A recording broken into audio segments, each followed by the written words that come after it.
It all began in Boston, a city that thrived with its usual hustle and bustle.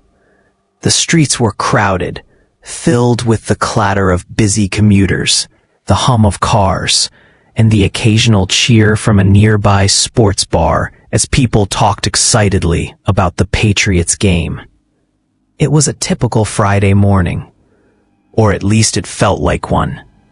For the most part, life was unchanged. People were on their way to work, grabbing coffee at their usual spots, chatting with friends or colleagues, and all the little rituals that made up their daily routines. Yet something was off. It was subtle, almost imperceptible to the untrained eye, but there was a strange chill in the air that didn't belong. The breeze that swept through the downtown streets wasn't typical for the season. It had a cold bite to it, an unnatural sharpness that made people shiver. People pulled their coats a little tighter around them, though it wasn't quite cold enough to warrant such an action. As they carried on with their day, few noticed the small things. The way the sky seemed darker than usual, the absence of the usual bird songs, the unnatural stillness that hovered just below the surface of normality. It was the kind of unease that came not from something immediately visible, but from something deeper, something that crawled beneath the skin and made you second-guess every sound or shadow. At first, no one thought much of it. After all, Boston was a city that had weathered all kinds of storms. Hurricanes, blizzards, the constant political bickering that defined local headlines. So why would today be any different? It wasn't until the first attack that the true horror of the situation became clear. It started on Washington Street, just near the downtown bus stop, a busy spot where tourists and locals alike would catch their rides. The man at the bus stop didn't stand out. He was just another face in the crowd, a commuter trying to get to work, likely with his mind elsewhere, probably worrying about the meetings ahead or the traffic he'd have to fight through later. He checked his phone for a second, waiting for the bus to arrive. His face was calm, his posture relaxed. Nothing out of the ordinary. Then, without warning, a figure dashed toward him at a speed no one could have anticipated. The man... Before anyone could react, the stranger grabbed the commuter by the shoulders, slamming him into the pavement. People screamed, but their voices were cut off by the horrific sound of tearing flesh. The scene was almost too brutal to comprehend. The bus stop, which was usually filled with people grabbing their morning coffee or talking to one another, erupted into panic. Some ran toward the attack, unsure of what they were seeing, while others took off in the opposite direction, instinctively trying to escape the chaos. The man on the ground wasn't fighting back. There was no blood. He wasn't dead, at least not in the way anyone expected. But the person who was attacking him, that wasn't a person anymore. It looked like a person, but it didn't move like one. Its mouth was wide open, teeth gnashing violently as it tore into the man's skin. There was a sickening crack as the man's bones were snapped, and blood began to spill in great, uncontrollable gushes. It wasn't until the commotion caught the attention of a nearby cop that anyone realized just how far things had already spiraled. The officer drew his gun and shouted orders to stop, but the creature didn't even flinch. Instead, it hissed and turned toward him, its eyes wide with hunger. There was no recognition in those eyes, just a feral need to consume. It lunged at the officer before he could even pull the trigger, sinking its teeth into his neck with terrifying precision. The officer fell to the ground in a bloody heap. Then, just as quickly as it had started, it stopped. The creature stood over the officer's body for a moment, its head tilting as if considering its next move. It sniffed the air, and then, with a quick turn, ran into the alley, disappearing as quickly as it had appeared. In those first moments, no one had the slightest idea what was happening. People had seen horror movies, of course. They'd heard stories of the undead, of apocalyptic outbreaks where the dead rise again. But this was real, and it was happening in their own backyard. The creature wasn't like any zombie they had ever seen. There were no groaning, stumbling, slow-moving figures here. No, these things were fast, too fast for anyone to react in time. People ran through the streets in all directions, trying to find safety. Others tried to help, but they didn't know what they were up against. Panic spread like wildfire, and soon the entire downtown area was flooded with chaos. Cars crashed into each other as drivers fled, leaving their vehicles behind. People were running into buildings, but the doors wouldn't open fast enough. Windows shattered as people In the midst of all this, the first real clue to the nature of the outbreak came.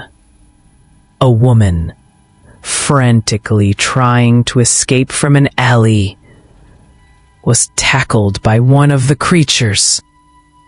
She screamed for help, but before anyone could reach her, the creature's teeth sank into her arm.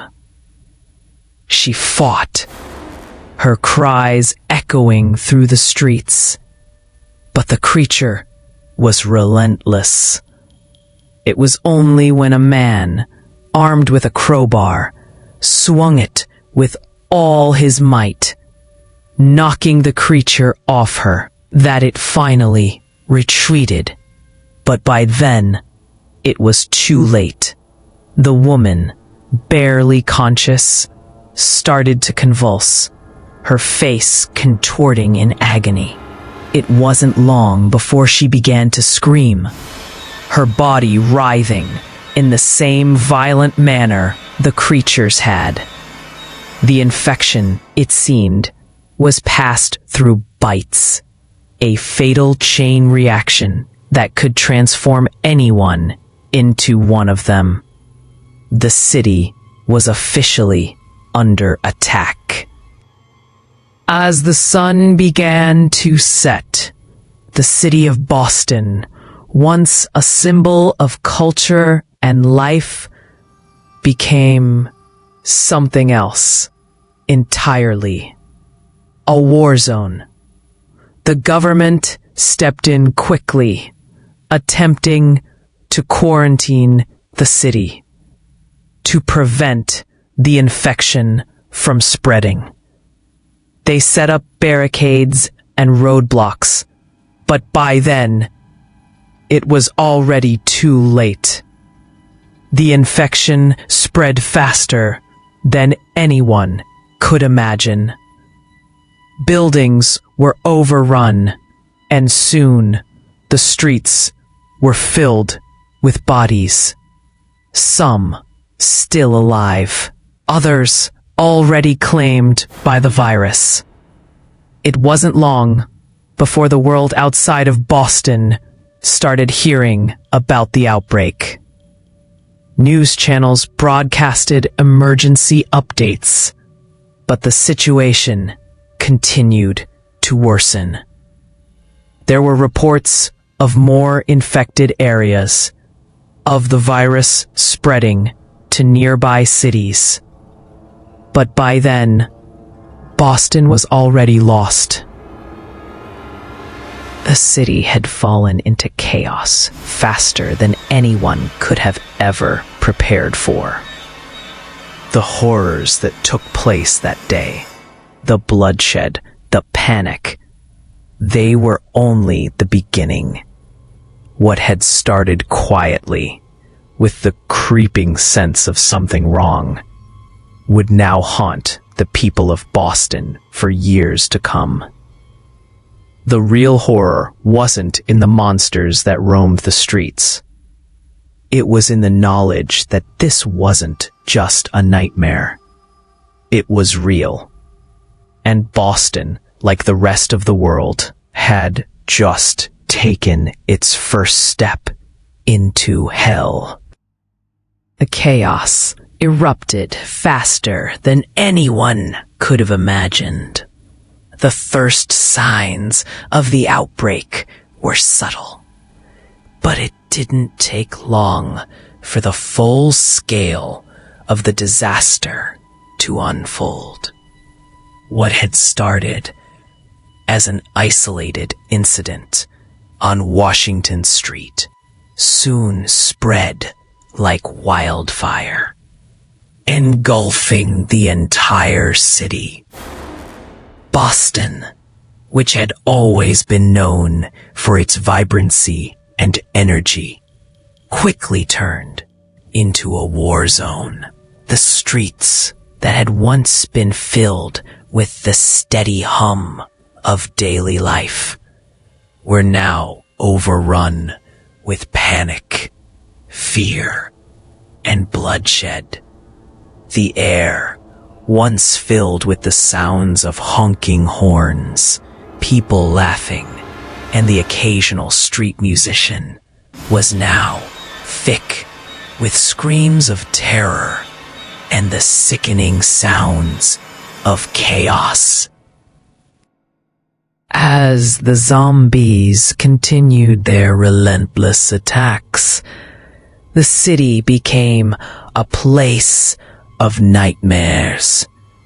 Commuters who had only hours ago been walking to work or catching their trains found themselves fleeing for their lives as the streets filled with the undead.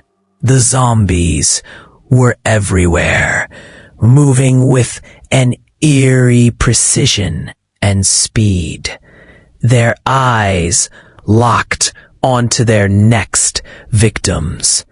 The usual rhythm of city life was shattered in an instant. People who had once walked side by side now ran in every direction, desperately trying to avoid the monsters that stalked them. It wasn't long before the first wave of panic spread through the city. Cars collided in a frenzy as drivers tried to escape the chaos.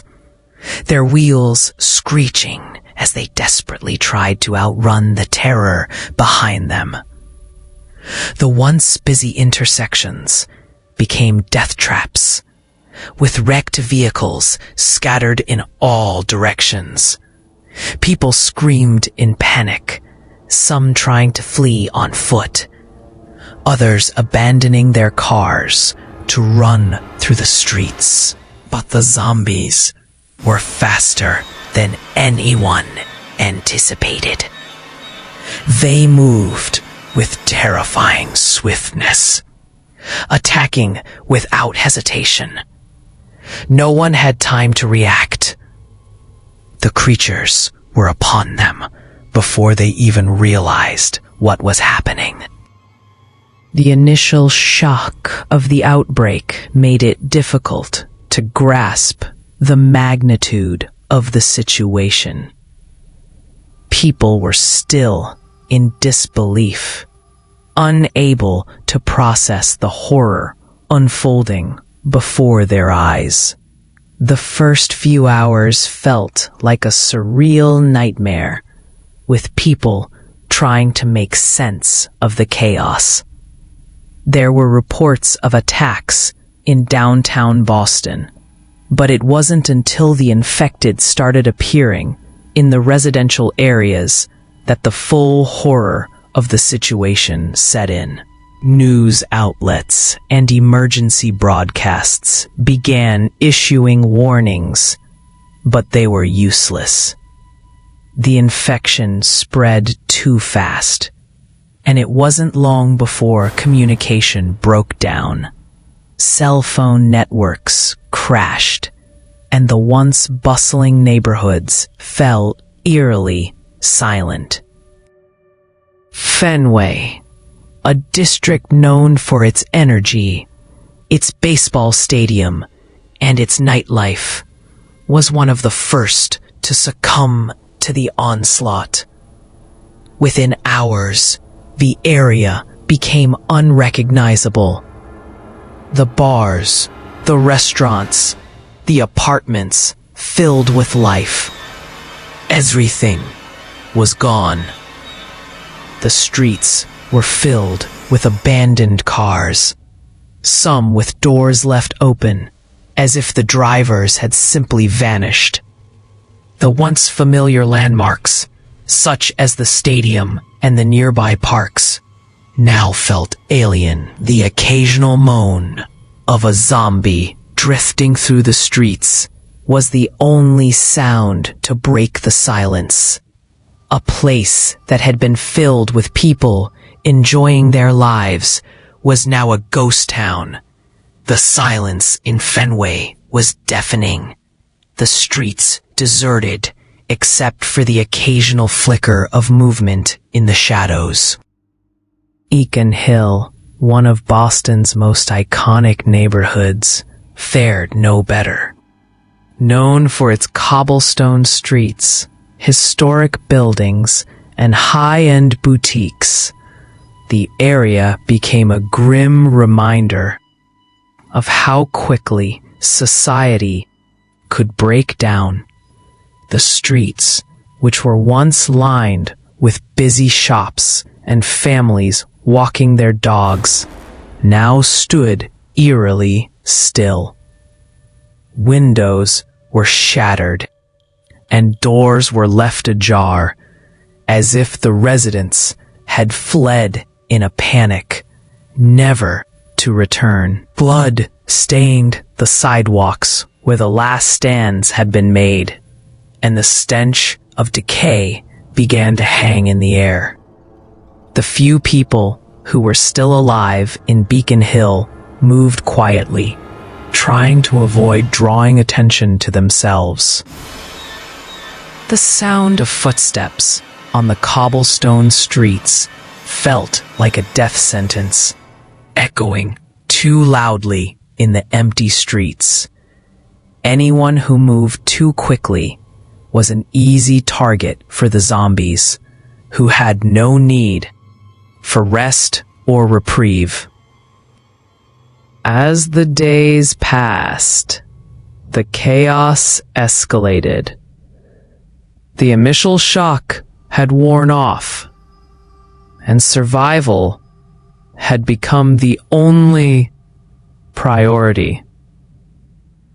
Those who had managed to escape the initial onslaught were now holed up in buildings, barricading themselves in the hopes that the zombies would move on.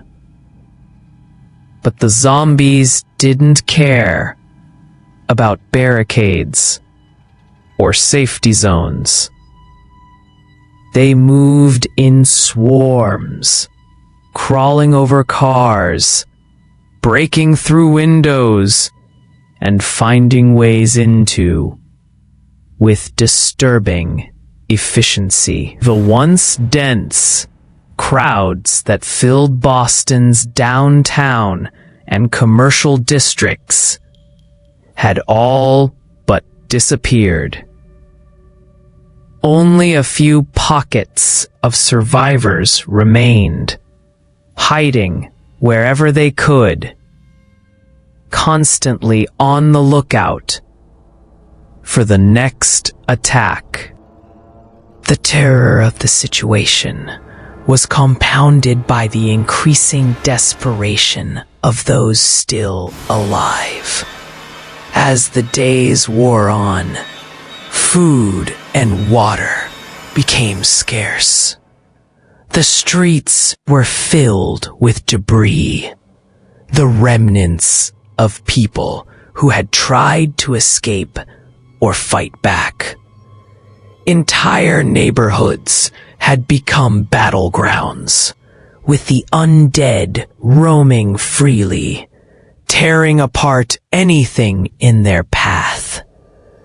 There was no way to know who was still alive and who had already succumbed to the infection. Some survivors banded together, forming small groups in the hopes of finding safety. But it didn't take long before the cracks began to show. Trust became a rare commodity, and with resources dwindling, people began to turn on each other. It was survival at all costs, and sometimes that meant making impossible decisions.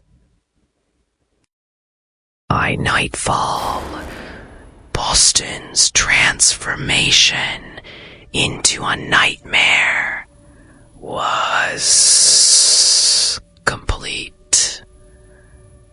The city, which had once been filled with the hustle and bustle of daily life, was now a place of death and decay. The once shining lights of the city's skyline had dimmed, leaving the streets bathed in an unnatural darkness. Only the faint glow of fires and the occasional flicker of movement in the shadows broke the silence. The sounds of the city, laughter, music, chatter, had been replaced by the unmistakable groans and growls of the undead. In the distance, the occasional scream could still. The survivors who had managed to hold out through the initial days of the outbreak were now beginning to lose hope. It wasn't just the zombies they feared anymore. It was the realization that the world they had known was gone. Boston had become a city of the dead, and as night fell over the shattered skyline, there was no more question of what had happened. The infection had won. The city had fallen, and with it, the people who had once called it home. The silence of Boston, once full of life and joy, was now a haunting reminder of how quickly things could unravel. And for those who were still alive, the fight for survival was just beginning. A small group of survivors had no idea how they ended up in the building near Boston Common. At first, it was just a quick decision, a place to hide after everything else turned to chaos. The infection had spread so quickly that they barely had time to think, let alone plan. They'd just managed to escape from a grocery store when the first wave of zombies had barreled down the street. Screams filled the air, and before they knew it, the city had become an overwhelming nightmare. They had no weapons, no plan. They were just trying to survive. Lisa, a nurse, was the first to act. Her training kicked in quickly, and even though she had no medical supplies to work with, she became the group's anchor. She kept a calm demeanor, doing her best to reassure the others. She would always say, "We stay calm, we stay alive." But even she knew it was starting to sound like a broken record. Jack, a former soldier, was their muscle. He had seen combat before, but this was different. Wasn't an enemy they could fight and defeat in a few hours. This wasn't an enemy that followed rules. The zombies were relentless, merciless, and they had nothing but hunger driving them. And then there was Sam, a high school teacher who had no real training in combat or survival. His primary skill was teaching history, not surviving a zombie apocalypse. But in those first few days, it was his quick thinking and ability to adapt that made him a valuable part of the group. They had found the building close to Boston Common by chance. It wasn't much, but it was safer than the streets outside. A 3-story apartment building, abandoned by its residents, had been mostly untouched by the chaos. The windows were broken, but the building still had a few supplies scattered around. They barricaded the front entrance and did their best to make the place livable. There was a small stash of food in the kitchen, but they knew it wouldn't last long. With each passing day, their situation grew more desperate. They were careful, cautious with every step they took. The zombies had taken over the streets, their groans and growls echoing through the empty roads.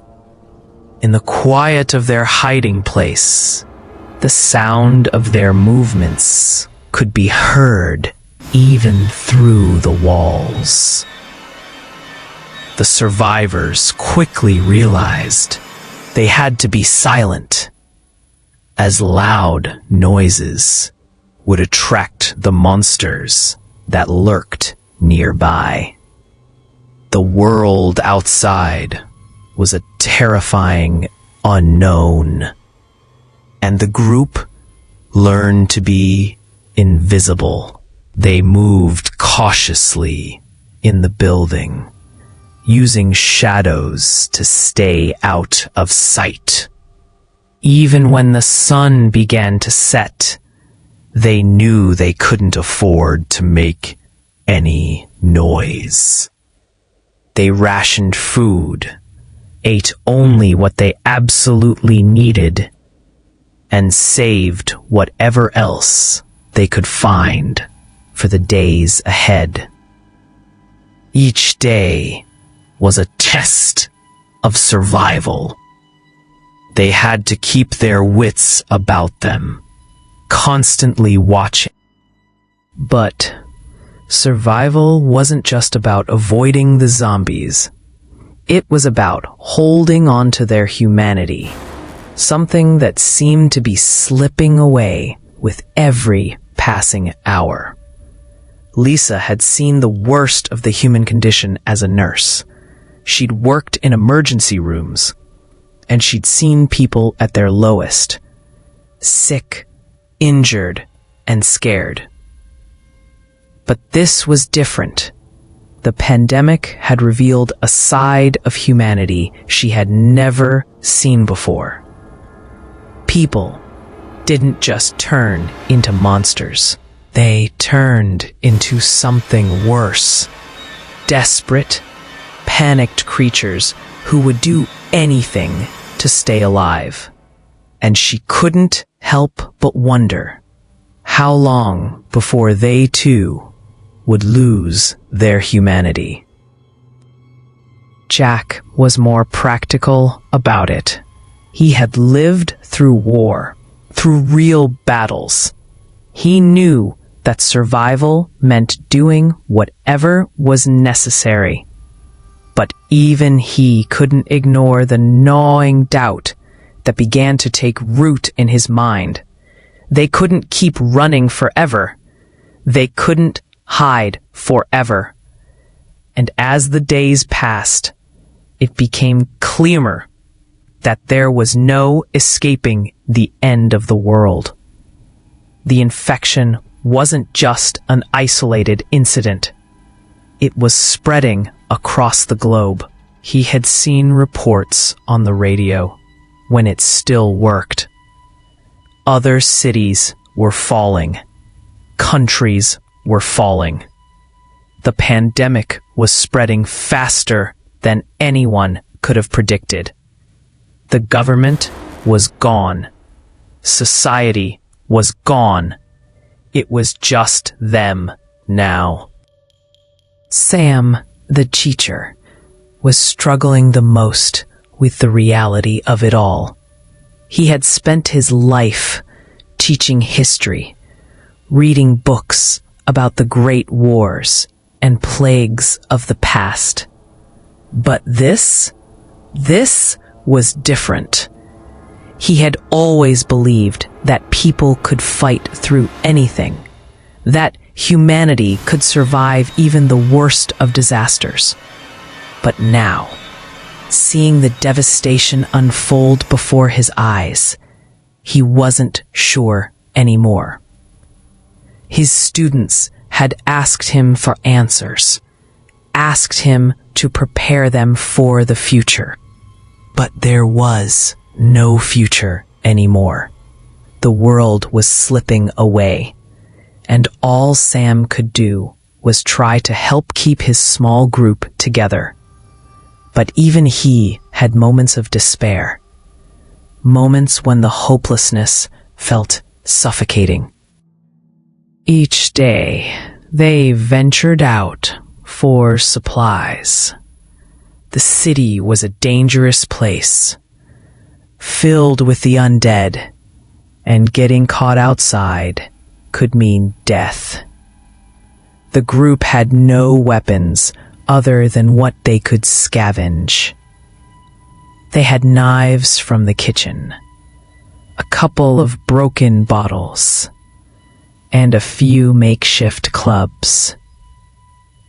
But it wasn't enough. They knew it wasn't enough. They couldn't rely on their strength alone. The zombies were too fast, too relentless.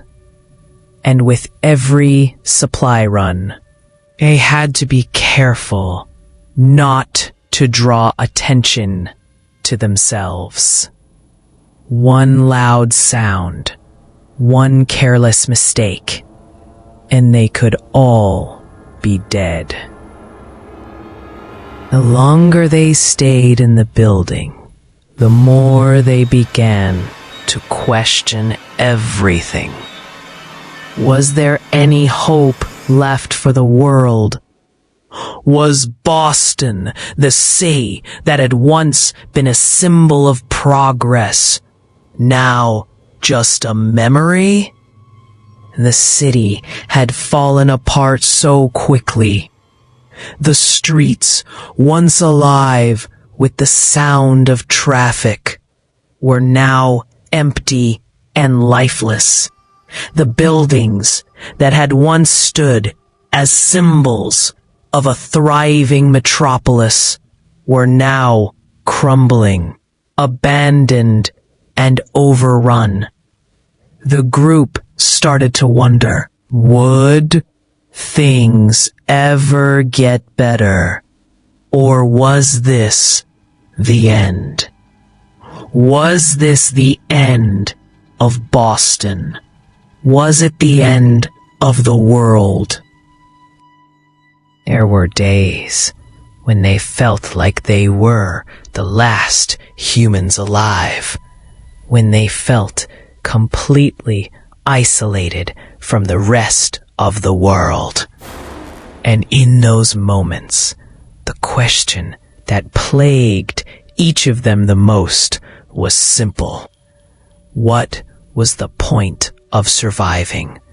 What was the point of living in a world like this?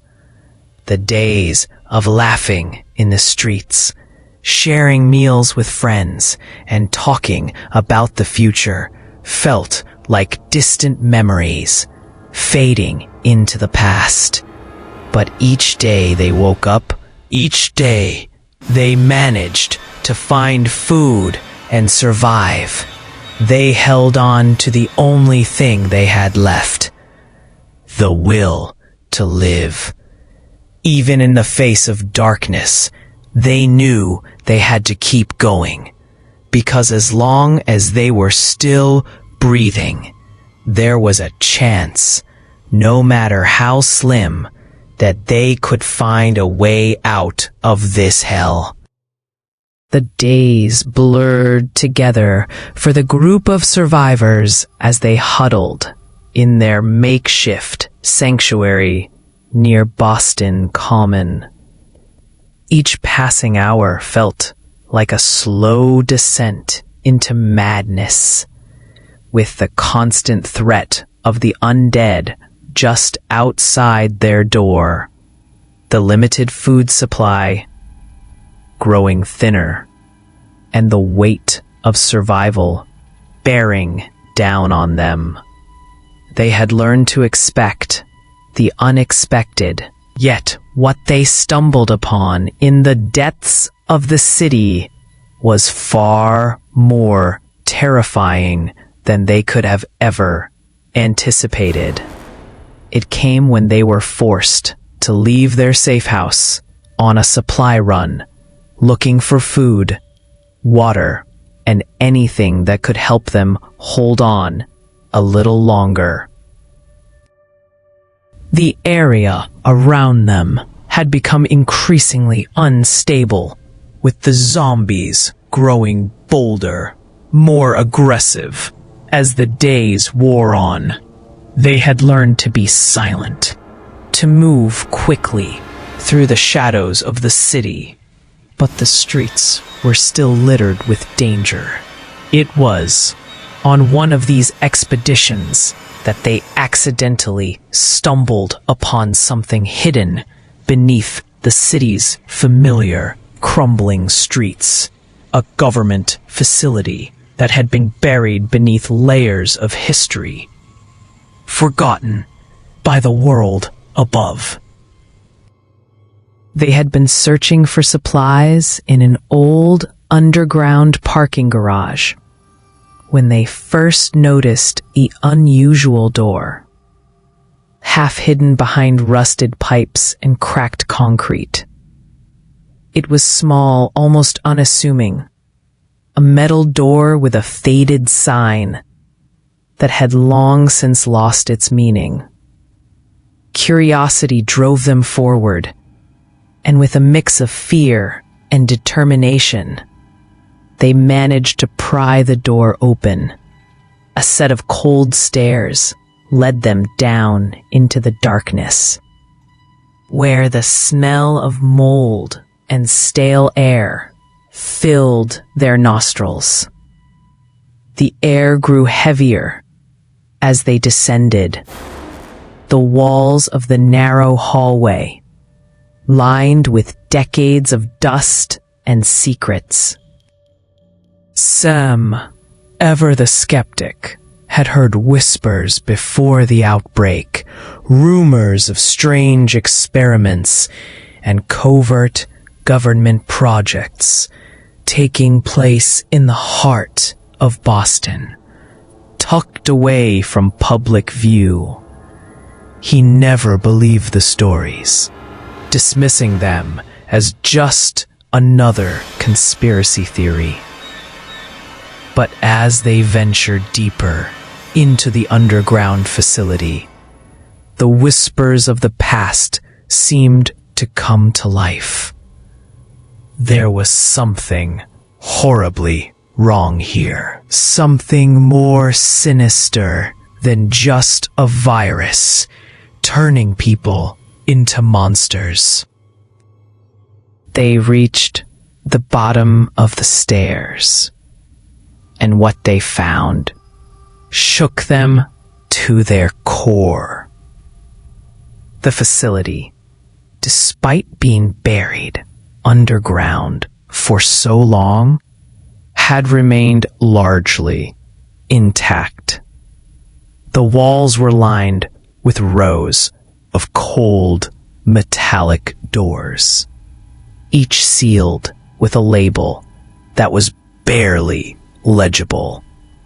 The overhead lights flickered on, casting an eerie glow over the desolate space. The survivors had no choice but to push forward, deeper into the labyrinth of hallways, until they finally reached the central command room. Inside, there were rows of computer terminals, their screens displaying strange data that none of them understood. But amidst the chaos of abandoned equipment, they discovered something far more chilling. On a desk in the corner, there was a file, thick, yellowed, and stamped with red letters that read, "Top Secret." The label alone sent a shiver down their spines. Lisa, the nurse, had been the one to pick it up, flipping it open carefully, as if afraid that the contents might come alive and consume them all. What she read inside made her stomach churn. The records they found were detailed, outlining a series of experiments conducted by the government. These experiments had been aimed at creating a new form of biological warfare, a virus engineered to turn ordinary people into weapons, super soldiers, capable of carrying out missions without hesitation, without fear. The virus was designed to enhance the physical capabilities of the human body, making the infected faster, stronger, and nearly impossible to kill. The idea was to create an army that could be controlled, an army that would never need food, rest, or sleep. They were supposed to But something went horribly wrong. The virus didn't just enhance the body. It twisted it. The infected grew stronger, yes, but they also grew more aggressive, losing all sense of humanity in the process. They became mindless, driven only by their insatiable need for flesh. The records indicated that the outbreak had started because of an accidental release of the virus, an event that the government had tried desperately to cover up. But instead of a handful of infected, the virus spread rapidly, infecting thousands before anyone could realize the extent of the catastrophe.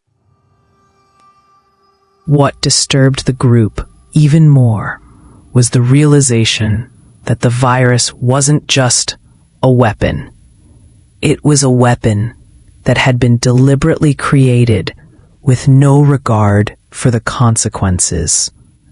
The government hadn't just been testing for military purposes. They had been playing God, trying to control the very essence of life and death. The virus was designed to spread quickly, to create chaos, and to destroy any resistance to its spread. The government had intended to control the outbreak, to use it as a tool in a future war. But they had failed. The experiment had backfired, and now the world was paying the price. Jack, the former soldier, stared at the documents in disbelief.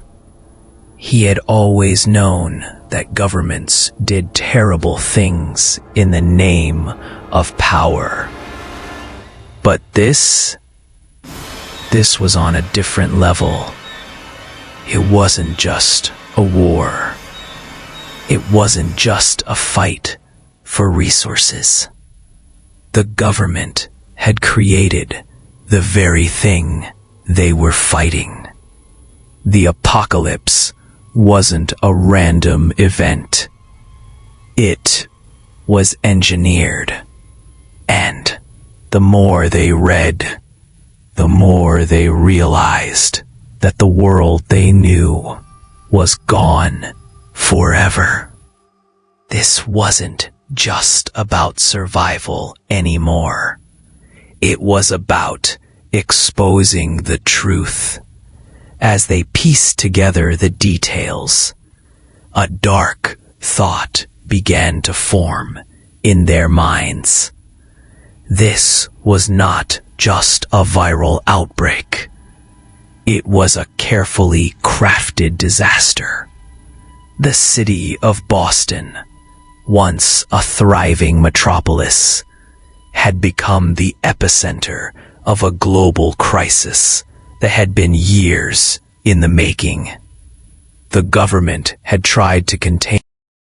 The records also revealed something even more chilling. There were multiple facilities across the country, each working on similar projects. The outbreak that had destroyed Boston was only one of many, and the virus was already spreading beyond the city limits. The government had created a global nightmare, one that they couldn't control.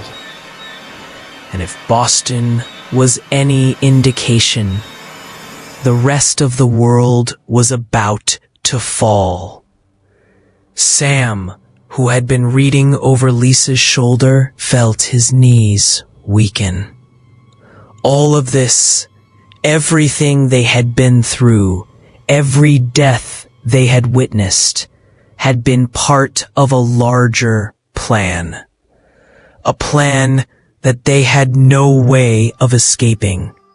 The thought of it made him dizzy, and for the first time since the outbreak had started, he questioned whether they were meant to survive at all. What were they surviving for, anyway? To live in a world that was already dead? To continue fighting? They couldn't stay in the facility forever.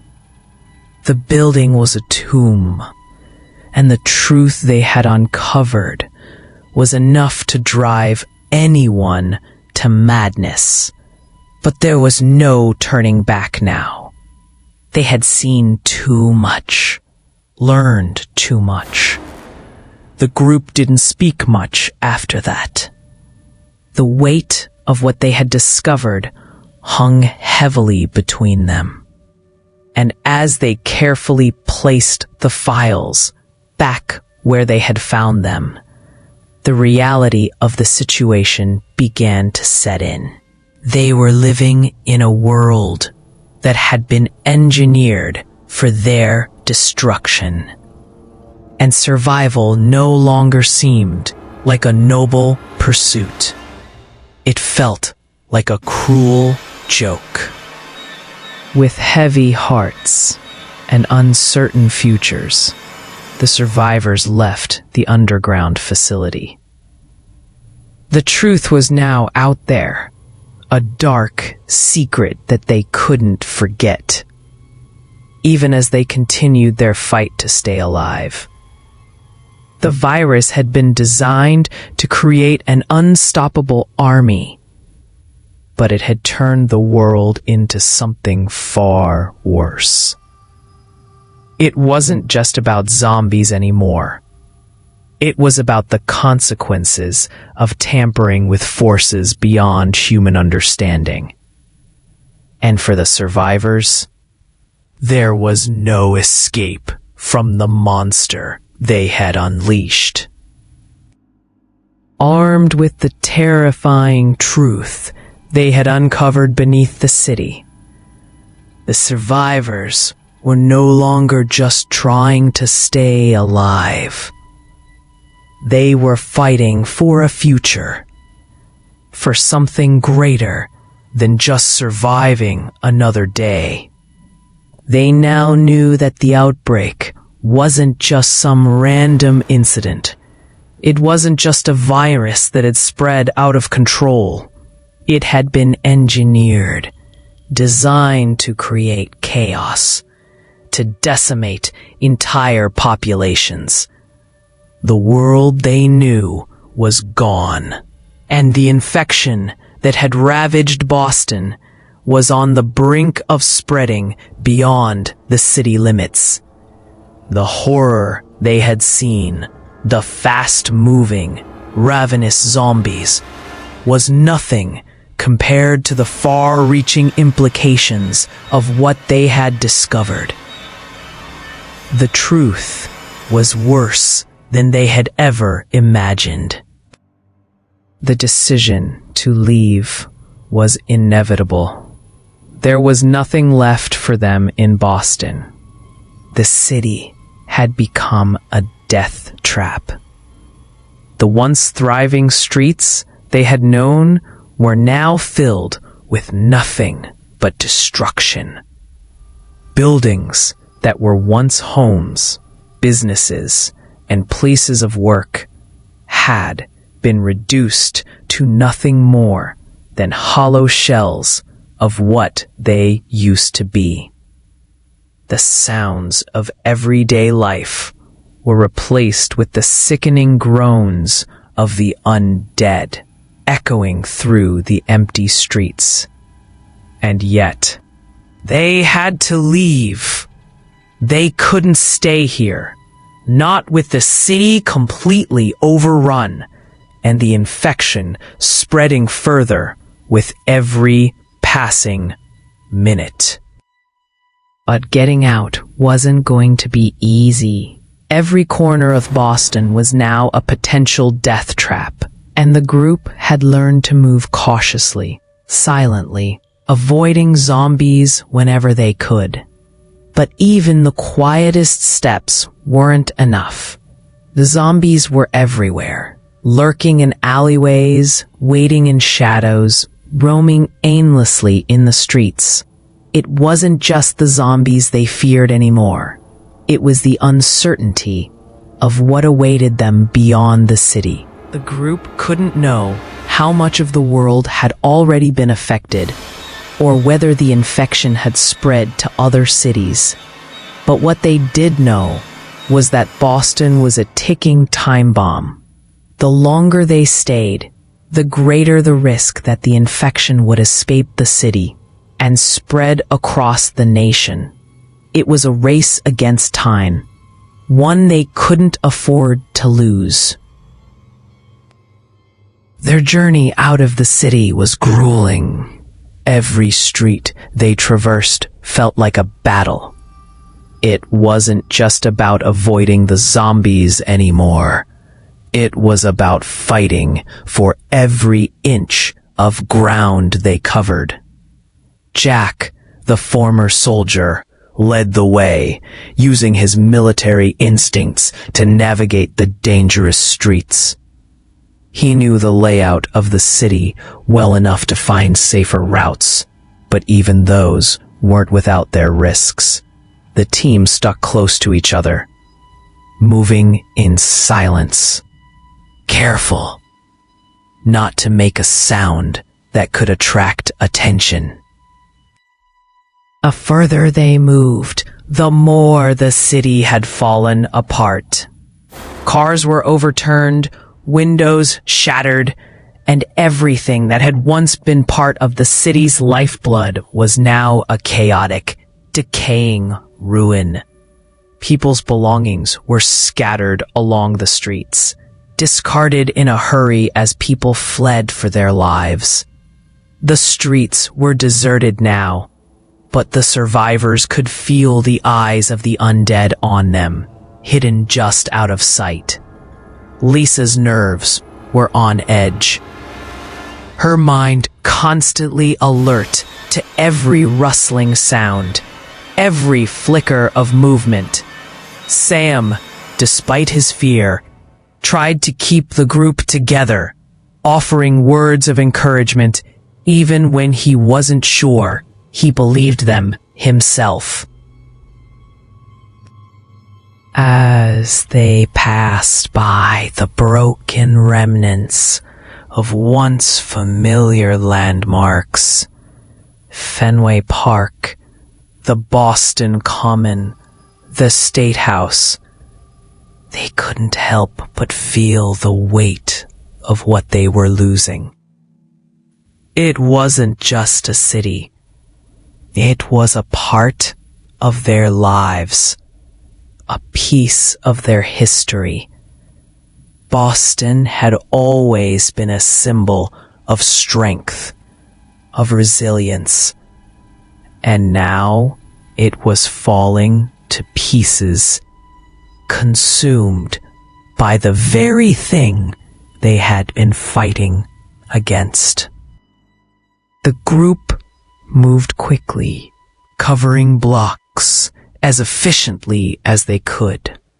But there was always the fear of encountering more zombies. They couldn't afford to waste time. Yet, every corner, every turn, felt like it could be their last. It wasn't just the zombies they feared. It was the growing realization that even if they escaped Boston, the rest of the world might already be lost. The thought gnawed at them, growing heavier with each step they took. They had to find a way to stop the infection from spreading. They had to warn others. But how could they do that if they could barely survive the streets of Boston? The answer lay in their final destination. They had to get to the top. They needed to reach the rooftop of one of the tallest buildings in the city, where they could hopefully find a helicopter or some other form of evacuation. From there, they might be able to signal for help, or at least get a view of what was happening outside Boston. But getting there was no easy task. The rooftop was the one place they had heard could be a potential escape route, an old emergency evacuation zone for high-ranking officials, abandoned long ago, but still potentially accessible. But just getting to it meant fighting through the most dangerous part of the city. When they finally arrived at the base of the building, they were exhausted. The journey had taken everything from them.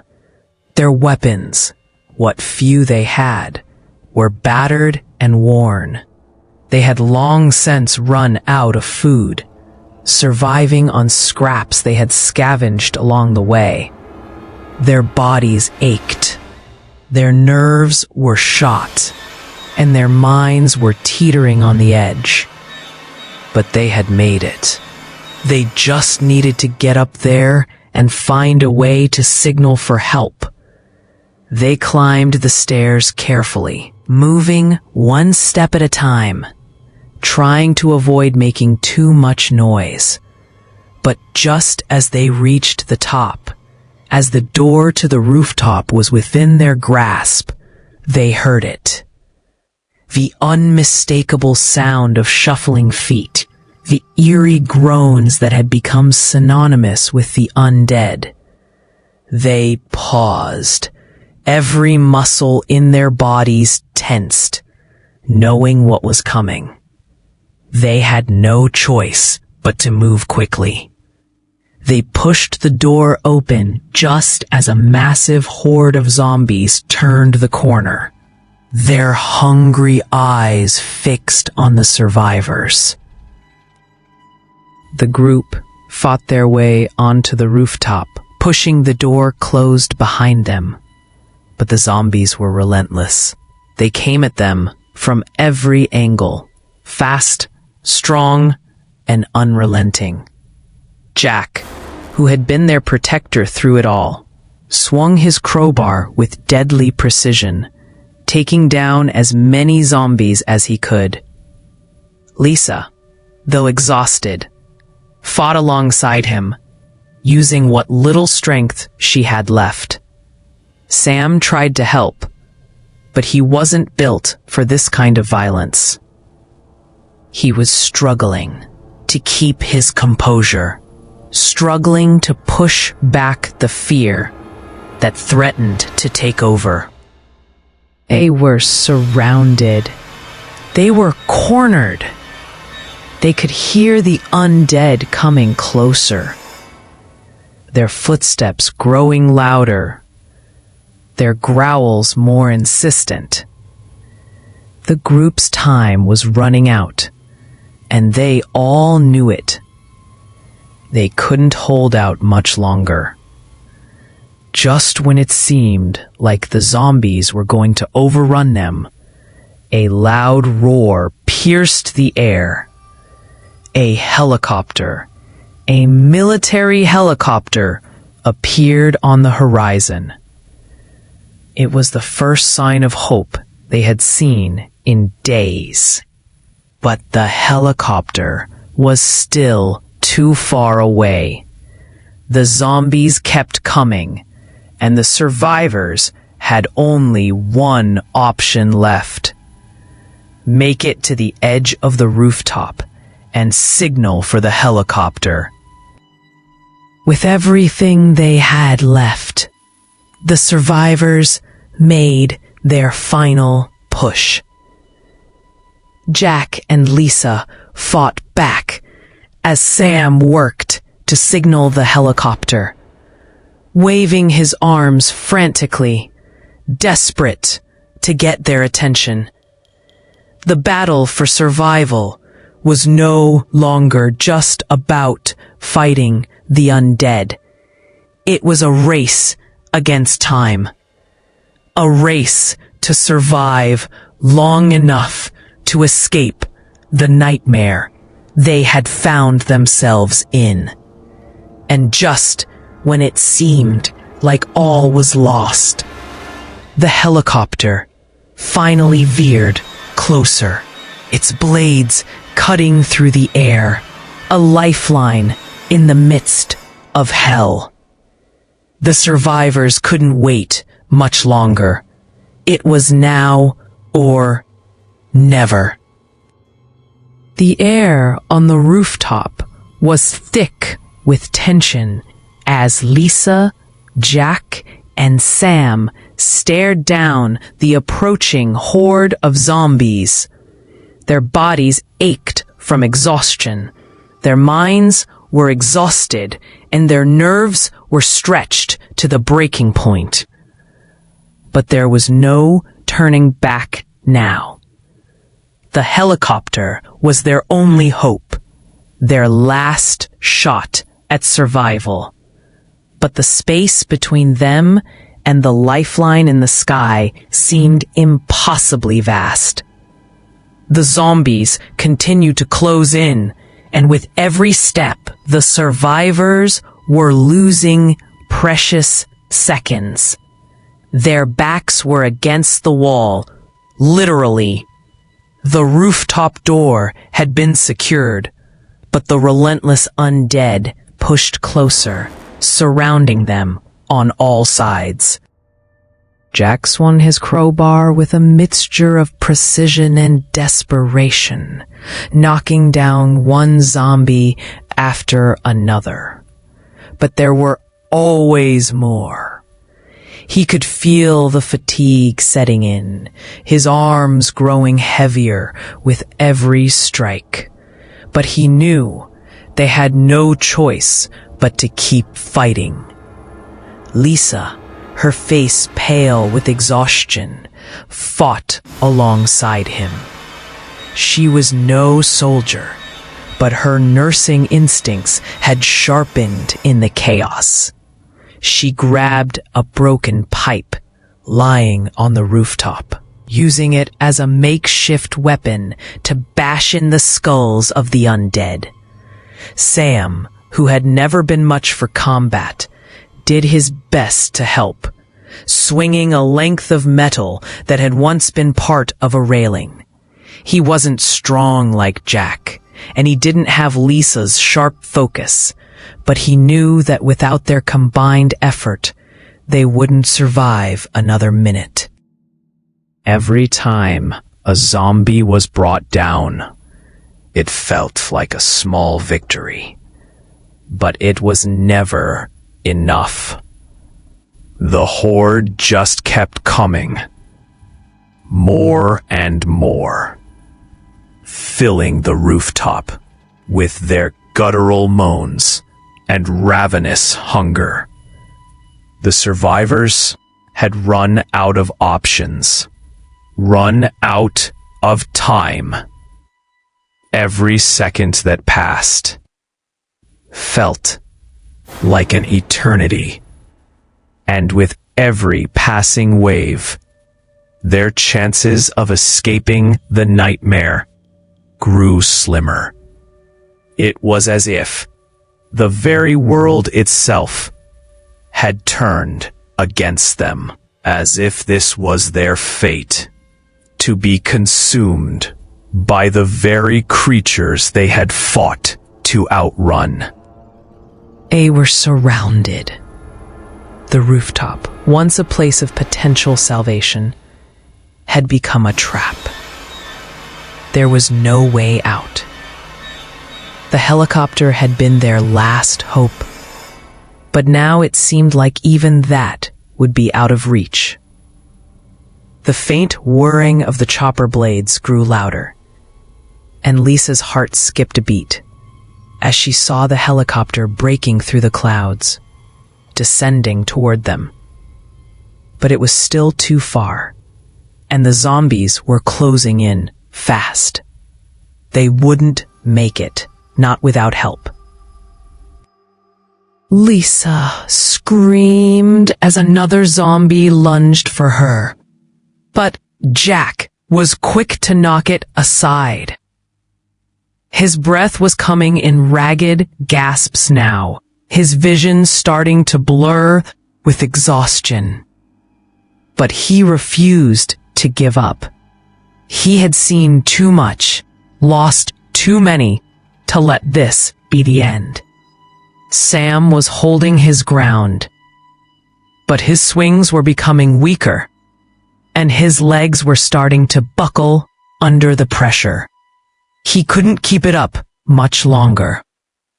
In the back of his mind, the thought of what they had fought for, the chance to escape, to survive, began to slip away.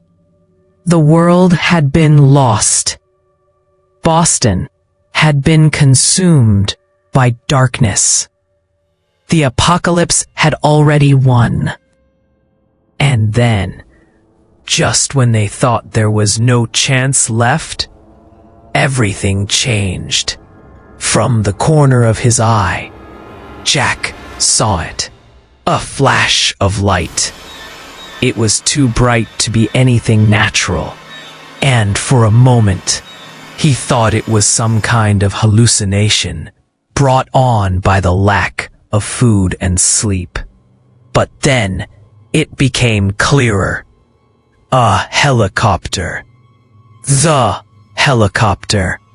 The survivors hadn't given up on hope, and neither had the world. The rescue was here. With renewed strength, Jack fought his way toward the edge of the roof, his eyes locked on the chopper. He didn't know if they could make it, but it was their last chance.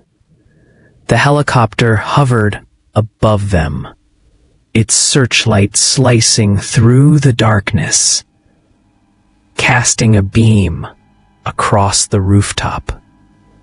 Jack waved his arms wildly, trying to signal to the pilot, his voice hoarse from shouting. But the noise of the zombie horde was overwhelming. They couldn't hear him. They couldn't see them. His heart sank as he realized they might miss their chance. They were so close. Too close. Then Lisa, with a final burst of energy, screamed as loudly as she could. She jumped up, her arms raised high, her fingers desperately waving in the air. Sam, too, joined in, though his voice was weak, barely more than a whisper. But somehow, it didn't matter. The chopper saw them. The pilot had spotted them. The helicopter began to descend lower, and the sound of the blades grew deafening. But it wasn't just the helicopter that got their attention. It was the zombies.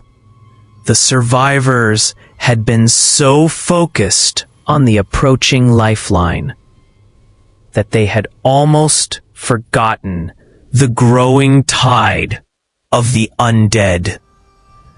The sound of hundreds of feet shuffling toward them. The low growls and snarls filled the air. There was no time left. They were running out of room. The helicopter's winch line dropped just as the first zombies reached the survivors. Their grotesque forms reaching out to grab at them. Jack swung his crowbar one last time, taking down 2 zombies in a single desperate swing. Lisa grabbed his arm, pulling him toward the winch line, but she stumbled, falling as another zombie grabbed her by the ankle. Jack, without a second thought, yanked her up, pulling her toward the rope. Sam, fighting to stay on his feet, did the same. Grabbing onto the line, just as a zombie lunged for him, he kicked it away with what little strength he had left, and then, with one last breath, climbed up to safety. The helicopter's crew pulled them inside, their faces grim as they looked at the battered survivors. No one spoke at first. The silence between them was deafening, broken only by the sounds of the helicopter's rotors and the distant chaos that was Boston, now burning below them. As they lifted into the air, the city became a distant blur of smoke and fire. A once great city, now engulfed in darkness. Boston would never be the same. It had fallen, consumed by the very nightmare it had helped to create. The survivors, battered and broken, looked back one final time at the city they had called home. Boston, the place that had once stood as a symbol of history and resilience, had become a monument to the apocalypse. It wasn't just the city that had fallen, it was the world they had known. The future was uncertain, and the question that haunted each of them: would the infection spread beyond Boston? Remained unanswered. The virus had been engineered, after all. What was to stop it from spreading? What was to stop it from reaching the farthest corners of the world? For now, they had survived, but the real terror was only just beginning. As the helicopter flew into the night, a new uncertainty loomed over the survivors. This wasn't just about escaping Boston. It was about surviving a world that was no longer their own. The battle for survival